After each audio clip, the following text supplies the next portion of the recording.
Yeah. Yeah. Yo, my boys is showing greatness, bro. I know y'all seen that comeback last night.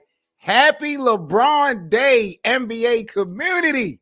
2323. This is LeBron James Day. Because you talking about. We in the building, man. Good morning to the NBA community. You are now rocking with the best. This is the best of seven sports talk, man. I'm Seven Mitchell, and we got so much to talk about this morning. Once again, happy LeBron Day. Happy LeBron Day. 2323. Michael Jordan, who? We ain't doing that this morning, ladies and gentlemen. No, not at all. We not doing that this morning. What we are going to do this morning, without a doubt, is show LeBron James and the Lakers some respect. Last night, my Lakers in a down by double digits, made this comeback, getting a big win against the Pacers. LeBron James is now 63 points away, I believe, from surpassing Kareem Abdul-Jabbar in the NBA all-time scoring leaders. I'm so excited. I'm so hyped. Man, let's get into the show, boys and girls, man. Once again, salute again to the NBA community. Make sure you guys smash that like button. And if you guys would like to come up and talk your shit, the link is in the live chat. Big up to all the supporters. I'm gonna have to come out of my jacket for this one this morning. I'm sorry, man. We're gonna have to give it up, man. We really are, because last night, watching this game between the Lakers and the Pacers, right?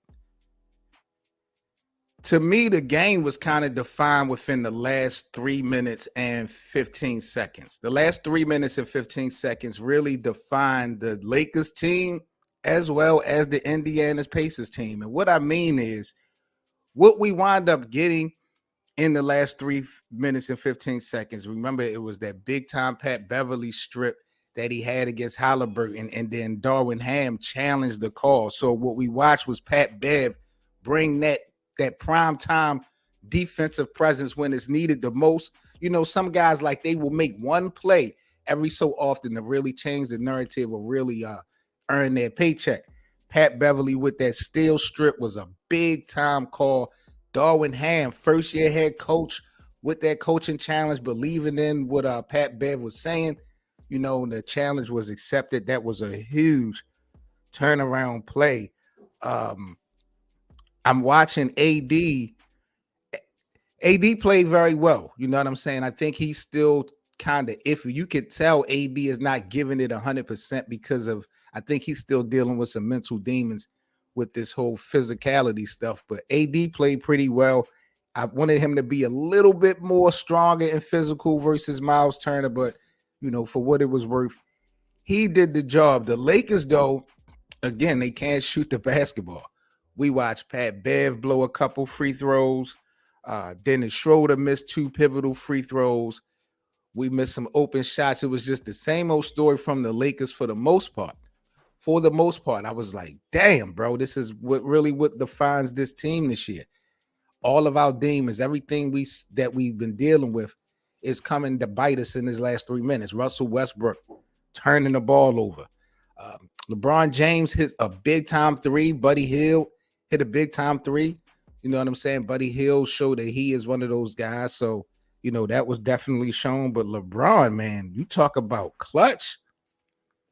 LeBron is just that dude, bro. Free throws, clutch free throws. You know what I'm saying? 3-pointers, like, it was up for LeBron James last night, man. That was a really, really important win versus the Indiana Pacers, man. The Lakers have, well, not just because they won 2 in a row. These are close games, and they're finding a way to win. This is what wasn't happening last year. A lot of close games they were not able to pull out. They just got the overtime win versus the Knicks, and then last night versus the Pacers. So then I wake up this morning, or right before I went to bed last night, I saw a post on social media about ESPN is going to be pretty much throwing all these highlights and stuff at us from Michael Jordan today because it's 2323 as far as the date. They're considering this MJ Day, and they are going to be bombarding us with a bunch of content from Michael Jordan. which I'm not really jacking at all. You know what I mean? The real 2-3 right now because of what he is doing, even though that is not his number. He already gave his damn number up for you, Michael. Jesus, what else do you want? Jeez, me Christmas, but LeBron is too hot right now. He's too relevant. He's too active right now to be showing anybody else no respect. Damn, Michael Jordan. 2-3-2-3 today is LeBron's day. I don't care what his current jersey number is. LeBron is doing the unthinkable, damn it. So I'm not jacking ESPN today. ESPN is going to be bombarding us with all this Michael Jordan content all day today in celebration of Michael. There's another documentary coming out with Michael Jordan with his run with the Washington Wizards. I wonder how much of an impact that's going to actually have when we talk about this GOAT debate, because I'm sure people are going to hype that up. So I can't wait to see what they try to bring on behalf of Michael, you know, to try to downplay my guy LBJ. But right now, man, LBJ is the hottest. LeBron is the hottest. He's now 63 points away from the all-time record. We got the OKC Thunder. Then we got the Milwaukee game, I believe, at home. Can LeBron drop 30 in both? Absolutely. Absolutely. Some people feel like he's going to try to go hard and get the whole 63 versus OKC. I don't see that. To me, it don't even make sense. You do what you got to do versus OKC. You try to you definitely try to score like 30 to 35 versus OKC, even in a loss, because I expected them to sit LeBron down for one of these games. So they let him play versus Indiana. He got to play versus OKC. Let him get 30 at least, even in a loss. Come back to LA. I mean, you still back at home in LA. Then you got Giannis in Milwaukee, the team that Kareem started his career off with. Perfect ending to this story if he is able to do it versus Giannis in the Milwaukee Bucks. I don't care what type of shot he would take. It'd be dope if he did the sky hook to break the record versus Milwaukee in a Lakers uniform. That would be bananas. You know what I'm saying? I would love to see it. But, you know, I think it's going to get done versus Milwaukee. I don't think he's going to push it to the limit that much versus OKC. Both games more than likely will be televised, but I do believe that the Bucks game versus the Lakers is a TNT game. So that's primetime action. I anticipate it happening versus Milwaukee, but it's definitely going to be triggered upon how things play out versus OKC. I even got to look at the injury. I mean, I don't even know if it's a guarantee that LeBron will even play versus the Thunder. They may sit him down. You know, who knows how this is going to play out. He's going to get the record eventually. So you just got to ask yourself, do you want to compromise the momentum of the team, you know, to get this thing out the way, or will this getting out the way be better for the team? Because now you could just focus on what you need to focus on for the rest of the season. The Lakers are damn near in 10th place. They working right now, man. So I'm excited for the LA Lakers doing their thing. They got a huge win last night. So that was dope. Now, Anthony Davis, he was snubbed from the All-Star team. Let's talk about All-Star snubs. Last night, the reserves and everything was announced. Anthony Davis did not make the All-Star team. Like, talent-wise, we know what AD brings to the table, but the biggest ability in the NBA is what, boys and girls? Availability. We already know the vibes. So Anthony Davis just have not been giving us enough of a sample size to really be an all-star this year, unless you feel like he's one of those guys that by default should be in an all-star team. I question that because I question the hunger of Anthony Davis. I keep saying, no disrespectfully. Once he won his championship, that desire, that savage, I didn't see that in Anthony Davis no more after they won that championship. So, to be honest, I don't really think he deserved to be an all-star based off of the actual production. It is what it is. James Harden being snubbed from the all-star team was definitely a surprise to me. But I think this is going to bite the NBA in their ass at the end of the day.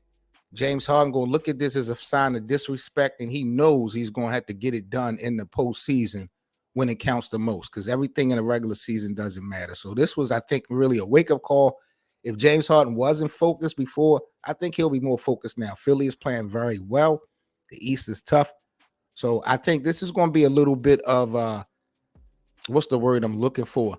Some type of influence possibly on the play of James Harden as far as him getting better. Joel Embiid, he's kind of fighting the same demon when we talk about the whole all-star thing. So James Harden being snubbed, I think he's an all-star, but, the Eastern Conference, who you going to take off? Who you going to take off? That's really the biggest question. I don't think it's just about who's the greater player. James, you probably can find somebody. James, I think, is a better player than Donovan Mitchell, but he's not having the year that Donovan Mitchell was having. Philly haven't had the year consistently, like, in my opinion, that the Cleveland Cavaliers have been having.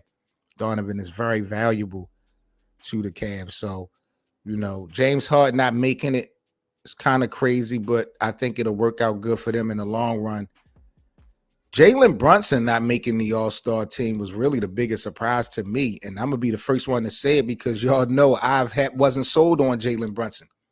I couldn't understand for the life of me why the New York Knicks would pay this guy $100 million, really solely based off of the playoff performance he had with Luka last year in Dallas. Like, they looked good together. They went to the Western Conference Finals, but I didn't really know much from Jalen Brunson to feel like he deserved $100 million, even though he played well. I needed to see more consistency. I wasn't sold, and I felt like New York, the Knicks as an organization, could have used that money in some other places that that got some other pieces. But he is really planned out to be the best player on that team, if you ask me. I know Julius Randle, is the guy they hyped to be the best player, but I think this guy, Jalen Brunson, is their best player. And he did not make the all-star team. That's no respect. I think he is having an all-star caliber season. The Knicks are winning.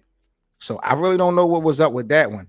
And Anthony Edwards from the Minnesota Timberwolves not making the all-star team was a little bit of a surprise to me as well. I know Minnesota isn't one of the best teams in the league when we talk about wins and losses, but Anthony Davis is damn near unstoppable, and he's been coming up big time against big-time players. Like, you can't take that away from him.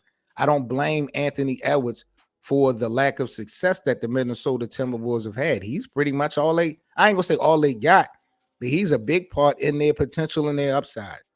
So my biggest surprise probably would have to be Jalen Brunson and Anthony Edwards not making the all-star cut. James Harden, we know James Harden generally is an all-star. Him not making it is kind of wild, but he needs something. He needs something to, push him and drive him anyway. You know what I'm saying? From a mental angle. So him not making the all-star team, I think will be good for James Harden in the long run when we talk about finding something for motivation. That's going to help. When you got him dealing with that, then you got Joel Embiid with this MVP race. He may get robbed again.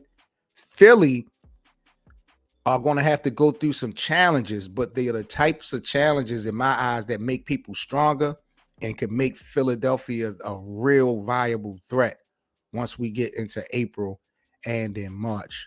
In April and in May, maybe even June.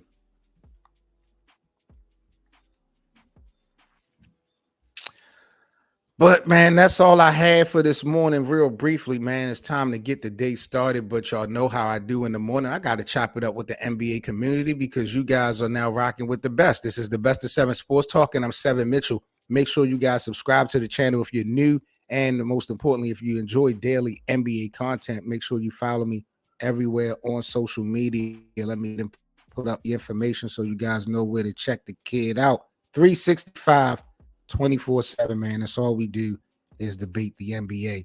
So if you guys enjoy daily NBA content, you know what I mean.